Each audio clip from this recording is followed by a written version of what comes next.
প্রিয় শিক্ষার্থী বন্ধুরা, আজকে আমরা এইচএসসি আইসিটি সংখ্যা পদ্ধতি রূপান্তর এখানে এক ক্লাসেই আমরা ডেসিমেল থেকে বাইনারি, অক্টাল এবং হেক্সাডেসিমেল কেমনে বের করতে হবে সেটা আমরা এক ক্লাসে পুরোটা সমাধান করার চেষ্টা করবো এবং ইনশাআল্লাহ তোমরা খুব ভালোভাবে বুঝতে পারবা। তো দেখো ভাইয়া, প্রথমে এখানে ডেসিমেল আমাদের যে কোনো এগুলো রূপান্তর করতে হলে একটা থেকে আরেকটা যেতে হলে এদের ভিত্তি বা বেস সম্পর্কে আমাদের ধারণা থাকতে হবে। দেখো, ডেসিমেল সংখ্যা পদ্ধতি আমরা বাস্তব জীবনে যত সংখ্যা ব্যবহার করি সবই মূলত ডেসিমেল সংখ্যা পদ্ধতি। এই ডেসিমেল সংখ্যা পদ্ধতির ভিত্তি বা বেস 10, বাইনারির ভিত্তি বা বেস 2, অক্টালের 8 আর হেক্সাডেসিমেলের ভিত্তি আমাদের 16। এটা অবশ্যই আমাদের মনে রাখতে হবে। এখন আমরা ডেসিমেল থেকে এগুলা রূপান্তর করব। দেখো, একটা সংখ্যা নেই আমি, ধরো সংখ্যাটা 99। এই সংখ্যাটাকে আমরা কি করব? এই সংখ্যাটাকে আমরা প্রথমে করব বাইনারি থেকে এগুলো করব। দেখো ভাইয়া, বাইনারি সংখ্যার ভিত্তি কত? 2 না? যেহেতু আমরা এখান থেকে ডেসিমেল থেকে কি করব? বাইনারি করব, তাই বাইনারি সংখ্যার ভিত্তি যে 2, সেই 2 দিয়ে আমরা এটাকে ভাগ করব। দেখো, এই বাইনারি সংখ্যার ভিত্তি 2 দ্বারা ভাগ করলে প্রথমে আসবে দেখো, প্রথমে এখানে আসবে 99 ডিভাইডেড 2, ভাগ করলে আসে 49। 49 আসে ভাগফল, আর এখানে ক্যারি বলতে বোঝায় ভাগফল, 49 আসে আমাদের ভাগফল, আর ক্যারি ভাগশেষ। ভাগশেষ থাকে কত? 1 থেকে। আবার আমরা এই 49 কে আবার 2 দ্বারা ভাগ করব। দেখো, 49 কে 2 দ্বারা ভাগ করলে এবার আসবে 24। 24 আসলে এখানেও ক্যারি থাকে ভাইয়া 1, ক্যারি থাকে কত? 1। আবার এই 42 কে 2 দ্বারা ভাগ করলে হবে এখানে 12 হলে এখানে কোনো ক্যারি থাকে না, তো 0। আবার 12 কে 2 দ্বারা ভাগ করলে আসবে 6, এখানে কোনো ক্যারি থাকে না, হবে 0। এই 6 কে 2 দ্বারা ভাগ করলে আসবে 3, এখানেও কোনো ক্যারি থাকে না, হবে 0। এবার দেখো, যদি আমরা 3 কে 2 দ্বারা ভাগ করি তাহলে আসবে কত? 3 কে 2 দ্বারা ভাগ করলে ভাগফল হবে 1, আর ক্যারি থাকবে এখানে 1। ঠিক আছে, দেখা যাচ্ছে নিচে? আচ্ছা, দেখা যাচ্ছে। এরপরে দেখো ভাইয়া, যদি আমরা এই যে যদি 1 কে 2 দ্বারা ভাগ করি তাহলে এখানে আসবে 0 এবং এখানে ক্যারি থাকবে 1। আশা করছি এতটুকু দেখা গেছে। দেখো, এই যে ক্যারি যে 1 আছে এখানে, এবার আমরা লিখব। দেখো ভাইয়া, এই জায়গাটায় আমার একটু একটা ইয়াটা আনি, এটা এলএসবি, এটাকে বলা হয় কি? এলএসবি। আর এইটাকে বলে এমএসবি। এটা কি বলেন? সরি, এটাকে বলে এমএসবি। এল লিস্ট সিগনিফিক্যান্ট বিট, আর এটা মোস্ট সিগনিফিক্যান্ট বিট, তাই না? এইবার দেখো, আমরা এই যে নিচ থেকে যখন আমরা ডেসিমেল থেকে বাইনারি করব তখন নিচ থেকে উপরের দিকে কাউন্ট করব। আমরা লিখবো এখানে, কোথায় লিখি? দেখো, এখানে লিখতে হবে আমাদের এই যে 99 এর বাইনারি সংখ্যা হবে আমাদের, এখানে লিখি আমি। দেখো, প্রথমে হবে 1, এখানে 3টা 0, তারপর হবে 1, এই যে এই সংখ্যাটা, এইটাই আমাদের বাইনারি। তাহলে আমাদের কি হলো ভাইয়া? এই 99 কে এইভাবে ভাগ করতে করতে এখানে যে আসলো, আমরা নিচ থেকে উপরের দিকে কাউন্ট করব 1 1 0 0 1 1। তাহলে এটা হবে বাইনারি। এটা কত বাইনারি পাইলাম আমরা? এটা এই সংখ্যাটা তোমরা এমনি লিখবা 99। দেখো ভাইয়া, 99 কিসে ছিল? এটা ছিল ডেসিমেলে, ভিত্তি 10, ইকুয়াল লিখবা 1 1 0 0 0 1 1। এটাই আমাদের বাইনারি 2।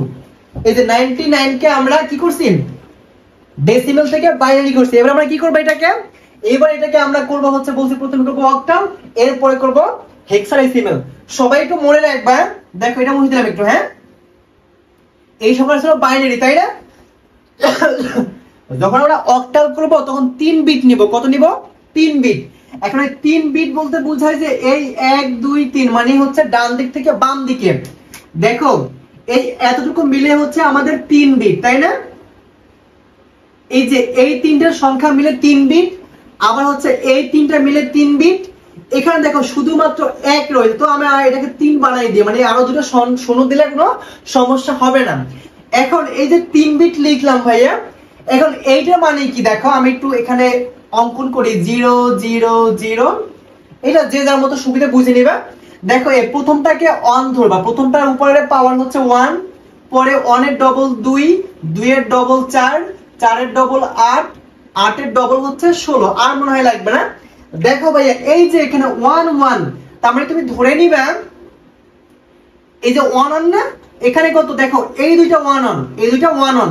আচ্ছা আমি আরো সহজে বুঝে, দেখো এখানে হচ্ছে 1, এখানে 2 1 এর ডবল, আর এখানে হচ্ছে 2 এর ডবল 4। দেখো 3 বিট করে নিব।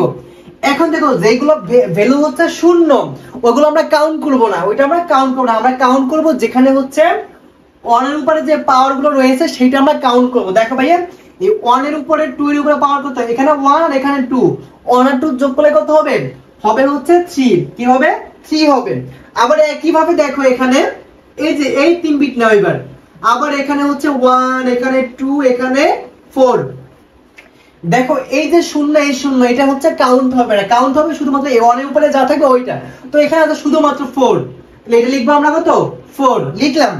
এরপরে দেখো ভাইয়া এখানে দেখো আবার এখানে একই ভাবে এটা হচ্ছে 1 2 4, দেখো ভাই এই দুটো শূন্য, তাহলে এখানে কাউন্ট হবে শুধুমাত্র 1।